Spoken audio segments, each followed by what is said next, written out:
Monsieur Grandet jouissait à Saumur d'une réputation dont les causes et les effets ne seront pas entièrement compris par les personnes qui n'ont point, peu ou prou, vécu en province.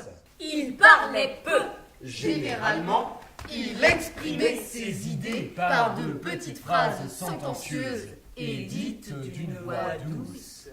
Je ne sais pas, je ne puis pas, je ne veux pas, et surtout, nous verrons cela. Cette figure annonçait l'égoïsme d'un homme habitué à concentrer ses sentiments dans la jouissance de l'avarice. Et sur le seul être qui lui fut réellement de quelque chose, sa fille, Eugénie, sa seule héritière. En 1819, vers le commencement de la soirée au milieu du mois de novembre, la grande Nanon alluma du feu pour la première fois. Ce jour était un jour de fête, bien connu des Cruchot et des Desgrassins.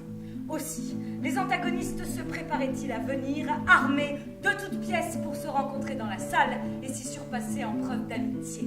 Calculant l'heure où le dîner devait finir, Maître Cruchot, l'abbé Cruchot et le président Cruchot s'empressaient-ils d'arriver avant les Desgrassins pour fêter Mademoiselle Grandet? Charles, qui tombait en province, pour la première fois, eut la pensée d'y paraître avec la supériorité d'un jeune homme à la mode, de désespérer l'arrondissement par son luxe, d'y faire époque et d'y importer les inventions de la vie parisienne. Charles emporta donc le plus joli costume de chasse, le plus joli fusil, le plus joli couteau, la plus jolie gaine de Paris. Il emporta sa collection de gilets les plus ingénieux. Il y en avait de gris, de blanc, de noir, de couleur scarabée, à reflets d'or, de pailletés, de gilet, de double, à châle ou trois de col, à col renversé, de boutonné jusqu'en haut, à boutons d'or. Il emporta toutes les variétés de col et de cravate en faveur à cette époque. Qu'est-ce que je suis venu faire ici, se dit Charles en s'endormant. Sainte Vierge! Il est gentil, mon cousin, se disait Eugénie en interrompant ses prières, qui ce soir-là ne furent pas finies.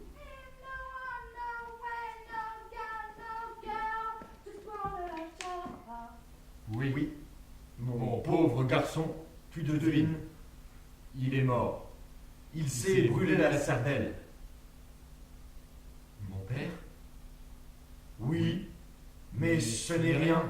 Ce n'est rien, tu te consoleras, mais il t'a ruiné. Tu es sans argent. Qu'est-ce que cela me fait? Où est mon père? Mon père! L'aimerais-tu donc déjà? Ce serait mal. Mal? Reprit Eugénie, pourquoi? Il te plaît, il plaît à Nanon. Pourquoi ne me plairait-il pas? Tiens, maman, mettons la table pour son déjeuner. Elle jeta son ouvrage. La mère en fit autant en lui disant: si ton père s'aperçoit de quelque chose, il est capable de nous battre. Eh bien, il nous battra, nous recevrons ses coups à genoux. Nanon revint avec 2 œufs frais.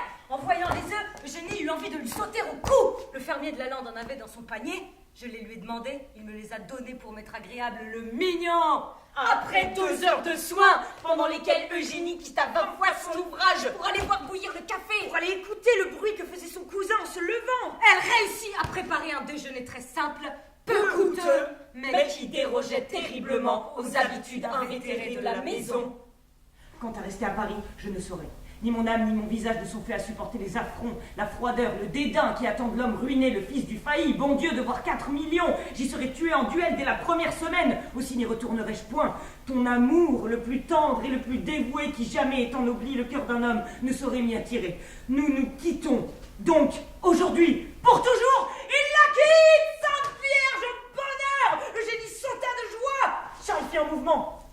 Elle en eut froid de terreur, mais heureusement pour elle, il ne s'éveilla pas. Elle reprit. Quand reviendrai-je?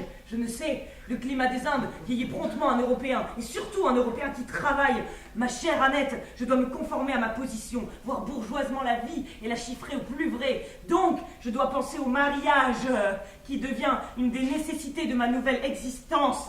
Et je t'avouerai que j'ai trouvé ici, à Saumur, chez mon oncle, une cousine dont les manières, l'esprit et le cœur te plairaient, et qui en outre me paraît avoir... Il devait être bien fatigué pour avoir cessé de lui écrire, se dit Eugénie en voyant la lettre arrêtée au milieu de cette phrase. Elle le justifiait. N'était-il pas impossible alors que cette innocente fille s'aperçût de la froideur empreinte dans cette lettre? En toute situation, les femmes ont plus de causes de douleur que n'en a l'homme, et souffrent plus que lui.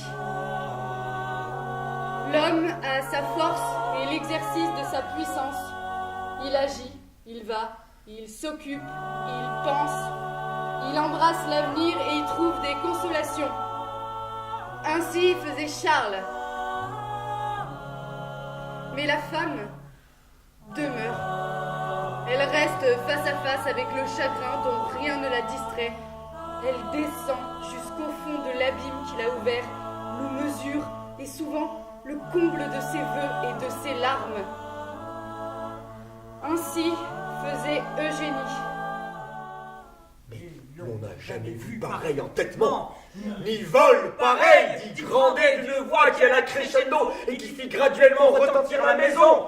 Comment? Ici? Dans ma propre maison! Chez moi! Quelqu'un aura pris ton or! Le seul or qu'il y avait, et je ne saurais pas qui! L'or est une chose chère! Étais-je libre, oui ou non, d'en faire ce que bon me semblait? Était-ce à moi? Mais tu es un enfant! Majeur! Abasourdi par la logique de sa fille, Grandet pâlit, trépigna, jura, puis trouvant enfin des paroles, il cria: maudit serpent de fille! Ah, mauvaise graine! Tu sais bien que je t'aime et tu en abuses! Elle égorge son père! Pardieu, tu auras jeté notre fortune aux pieds de ce va-nu-pied qui a des bottes de marocain! Par la serpette de mon père, je ne peux pas te déshériter, nom d'un tonneau, mais je te maudis! Toi, ton cousin et tes enfants! Tu ne verras rien arriver de bon de tout cela, entends-tu?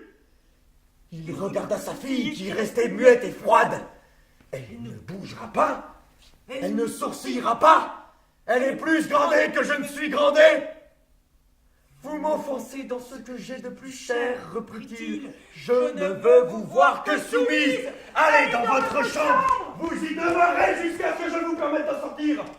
L'amour vous y portera du pain et de l'eau. Vous m'avez entendu? Marchez! En prison! En prison, mademoiselle!